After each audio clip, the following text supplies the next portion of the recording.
Hello दोस्तों, veterans नमस्कार। मैं दीवान सिंह।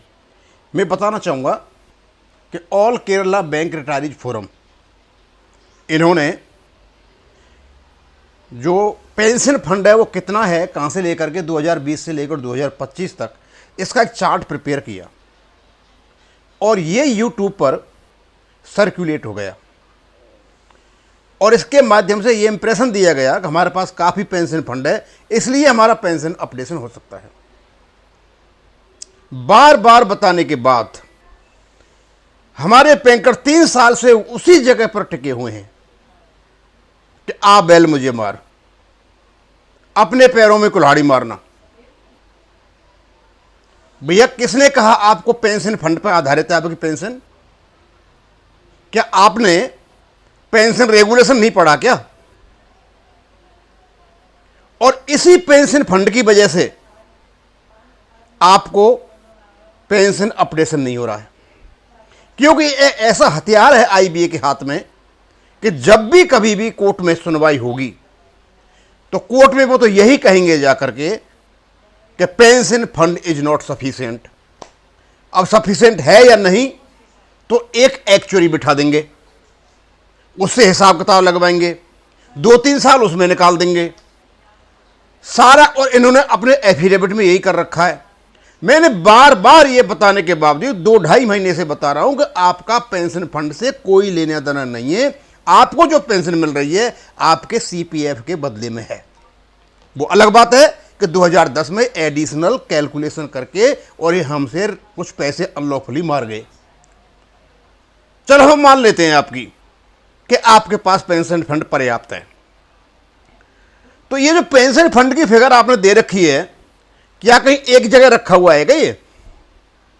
भैया, आपकी 12 बैंक हैं और 12 बैंकों के अलग अलग रेगुलेशन है 1995 के, और 12 की 12 बैंकों के अलग अलग ट्रस्ट हैं, अलग अलग फंड हैं।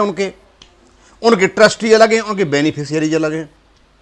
एसबीआई के जो पेंशनर हैं वो एसबीआई का जो ट्रस्ट है वहां से पेंशन लेते हैं। इलाहाबाद इंडियन बैंक का इंडियन बैंक से लेंगे, बैंक ऑफ बड़ौदा का वो इंडियन बैंक से लेंगे। अब ऐसा तो है नहीं बैंक ऑफ बड़ौदा का जो पेंशन फंड है, ट्रस्ट है, वो जे करके इंडियन बैंक को पेंशन दे देगा, नहीं देगा। हो सकता है एसबीआई के पास बहुत सरप्लस फंड हो, क्योंकि 31 मार्च को हर ट्रस्ट का एक एक्चुअरी का कैलकुलेशन होता है, उसके बेस पर पेंशन में फंड में पैसा जाता है। और 12 बैंकों में से जो ट्रस्टी है, किसी एक्चुअरी ने ज्यादा कैलकुलेशन कर दिया तो उसका तो फंड रिफ्लेक्ट हो जाएगा। और मान लीजिए पीएनबी ने का जो एक्चुअरी है उसने कम किया है या सीएमडी के दबाव में कम कर दिया तो उसका फंड कम हो जाएगा। भाई, कैसे आप एक्चुअरी से लगा हुए एक एक्चुअरी से कि भाई फंड पर्याप्त है या नहीं, क्योंकि आपस में तो देंगे नहीं और इनका ट्रस्ट है वो भी इर्रिवोकेबल है। तो पहले तो ये बताएं कि आपकी जो 12 ट्रस्ट बने हुए हैं, क्या आप उनके फंड को पेंशन अपडेशन के लिए एक एक्चुअरी से कैलकुलेशन करा सकते हैं? बिल्कुल नहीं, क्योंकि हर साल एक्चुअरी कैलकुलेट करता है और अपने पेंशनर का करता है। एसबीआई का एसबीआई करेगा, बीओबी का बीओबी करेगा, पीएनबी का पीएनबी करेगा। अब सवाल ये उठता है कि भाई ये फंड पर क्यों जोर दिया जा रहा है? बार बार अपने को वहीं उलझाते हैं कि हम नहीं सुधरेंगे। आपका काम नहीं है। रेगुलेशन 995 के आप रेगुलेशन 7 को पढ़िए और 11 को पढ़िए। यदि इसमें कोई कमी बीसी होती है, चाहे पेंशन अपडेशन से हो चाहे वैसे हो, तो उसका प्रावधान बैंक करेंगे और वो ट्रस्ट को देंगे।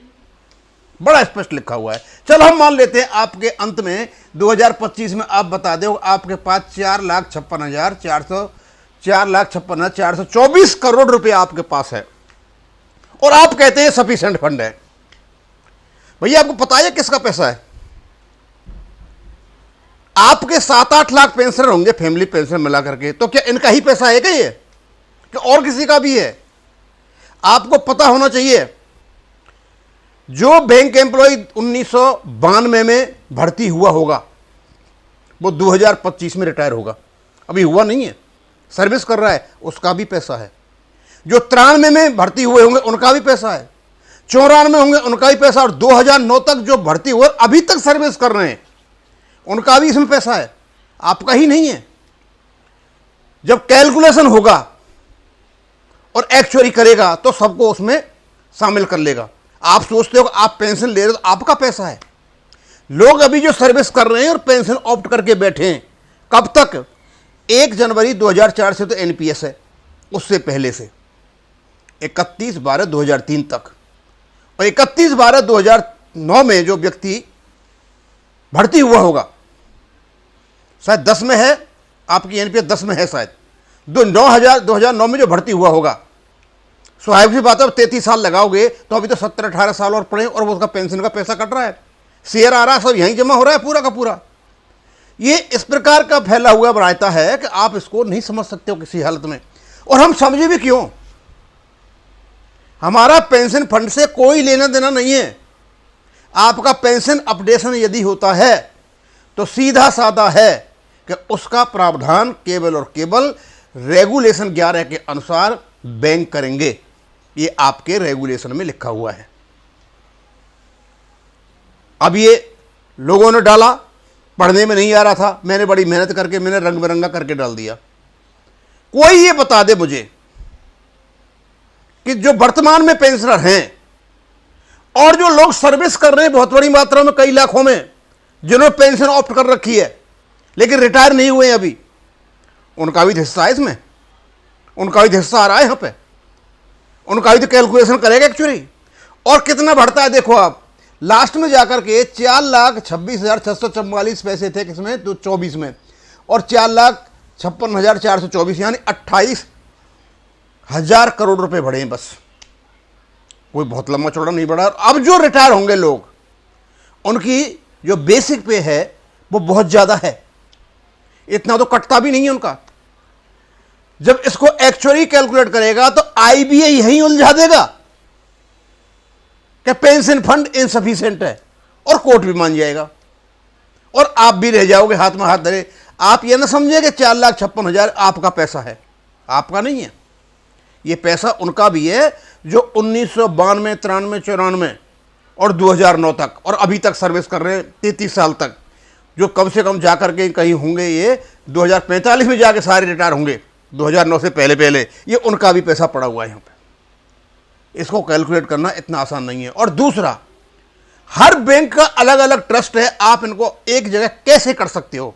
आप कैसे कैलकुलेट कर लोगे? हम 7 लाख पेंशनर हैं और हमारा फंड 4,56,000 बटा हुआ है, तो क्या एक जगह रखा हुआ है क्या? ये आपको अधिकार है क्या? मुझे नहीं लगता कि बैंक ऑफ बड़ौदा के पेंशनर का अधिकार एसबीआई पे है, एसबीआई का अधिकार पीएनबी पे है, और पीएनबी का अधिकार पंजाबी संघ बैंक पे है। बिल्कुल सेपरेट हैं और ये अलग ट्रस्ट है, और इसका होल सोल जो मालिक होता है वो बैंक का सीएमडी होता है, लेकिन इसको मैनेज करते हैं कौन? ट्रस्टी, बेनिफिशियरीज के लिए। और ये इर्रिवोकेबल ट्रस्ट है, ये खत्म नहीं हो सकता, पेंशन देनी पड़ेगी जब तक है। तो मैं आपको बताना चाहूंगा, ये जो तमाशा बना रखा है हमने पेंशन फंड का, इसको खत्म करें, नहीं अदरवाइज आपका पेंशन अपडेशन कभी नहीं होगा। ये ऐसा हथियार है आईबीए के पास और बैंकों के पास, एक्चुअली के माध्यम से कैलकुलेट करके भी बता देंगे कि पैसा ये जो पड़ा हुआ है ये केवल पेंशन का ही नहीं है, जो लोग सर्विस कर रहे हैं ना और जो पेंशन ले रखी है, ये उनका भी पैसा है इसमें, और बड़ी मात्रा में पैसा आता है। जिसकी 1 लाख सैलरी है और 14% जिसका कटता है, सब कुछ मिला करके 14-15 हज़ार रुपये जिसको जो कट रहे हैं, उससे बहुत बड़ी मात्रा में यहाँ पैसा आ रहा है। पहले तो कटता ही बहुत कम था, लेकिन यही व्यक्ति जो 14,000 रुपये महीने कटा रहा है, और जब ये रिटायर होगा, कम से कम इसकी मुझे लगता है कि ऑन एन एवरेज 70-80 हज़ार ऑन एन एवरेज बेसिक पे होगी, और 1 महीने में जाएगी, तो 1 महीने में तो उसका इतना जाता भी नहीं है। फिर कैसे पूरी होगी? यहीं पर एक्चुअरी कर देगा। और एक्चुअरी को अधिकार भी नहीं है कि सारी बैंकों का एक जगह कैलकुलेशन करना, कि कोई बैंक ज़्यादा प्रावधान कर देता है, कोई कम करता है, कोई ज़्यादा करता है, कोई कम करता है। तो कैसे करोगे आप भाई? ऐसा कोई नियम तो है नहीं कि भाई इतने % पे सारे देंगे बैंक, ऐसा तो नहीं है। उसमें सिर्फ यह है 31 मार्च को हर बैंक का जो एक्चुअरी ये कैलकुलेशन करेगा और ट्रस्ट में पैसा जाएगा। अब उस एक्चुअरी ने कैसे किया, कैसे नहीं किया, किसी ने ज़्यादा कर दिया, किसी ने कम कर दिया, जिसने ज़्यादा कर दिया वो आपको क्यों देगा? इसलिए इस नासमझी को छोड़ो। आपका पेंशन अपडेशन का एक अच्छा खासा रेगुलेशन है, सशक्त रेगुलेशन है। 35/1 में एक्सप्रेस है 1995 से पहले, बाद में एम्प्लॉयड है। CCS रूल 1972 पर बना हुआ है। ये जो फालतू की चीजें हम डाल करके खुद को ही उलझा रहे हैं, इसको ना उलझाएं। अब ये मुझे डालना था, लोग देख भी सकते हैं। और मुझे तो ये बता दिया जाए कि 12 बैंक, 12 बैंकों के 12 ट्रस्ट हैं। इनके पैसे को कैसे आप कलेक्ट करोगे? उनके अकाउंटिंग प्रोसीजर को आप कैसे इकट्ठा करोगे? एक एक्चुअली इन सब का कैसे करेगा? वो तो एक करेगा भाई 4,56,000 है, अब ये देखेगा पैसे कितना कितना लोग हैं और इनको पेंशन कैसे दी जाए। लेकिन जिस बैंक ने ज़्यादा प्रावधान किया ही नहीं है, दिया ही नहीं है फंड में, एक ने ज़्यादा दे दिया, तो जिसने ज़्यादा दिया अपने पैसे को क्यों देगा भाई दूसरी जगह? वो ये जो आपके दिमाग में इंप्रेशन डाल दिया है ना पेंशन फंड, ये गलत डाला है। और हमारे विश्वास साहब जो केस लेकर के बैठे हुए हैं बॉम्बे हाई कोर्ट में, वो भी कुछ ऐसे ही कह रहे थे, बड़े बड़े आंकड़े दे रहे थे, pension fund pension fund pension fund. अभी जो लोग सर्विस कर रहे हैं ना, जो 92, 93, 94 और 2009 तक जो भर्ती हुए, बहुत बड़ी मात्रा में है, वो उनका भी पैसा है इसमें। और उनकी जब पेंशन आएगी ना, वो बहुत बड़े, जो पहले वालों से बहुत ज़्यादा पेंशन है उनकी, दौड़ेगा ये, उसमें कमी पड़ेगी तो अब बैंक देंगे। और उनको जब कैलकुलेट करेंगे तो ये पैसा कुछ भी नहीं है। इसलिए मैं आपसे अनुरोध करता हूं कि इस चीज़ को छोड़ें। पेंशन फंड से हमारा कोई लेन देन नहीं है। पेंशन अपडेशन केवल और केवल रेगुलेशन के अनुसार होना है। एम्प्लॉयर का शेयर उनके पास जाना, हमको पेंशन देना और पेंशन अपडेशन करना है। अब इसको यहीं खत्म करूंगा। थैंक यू, धन्यवाद।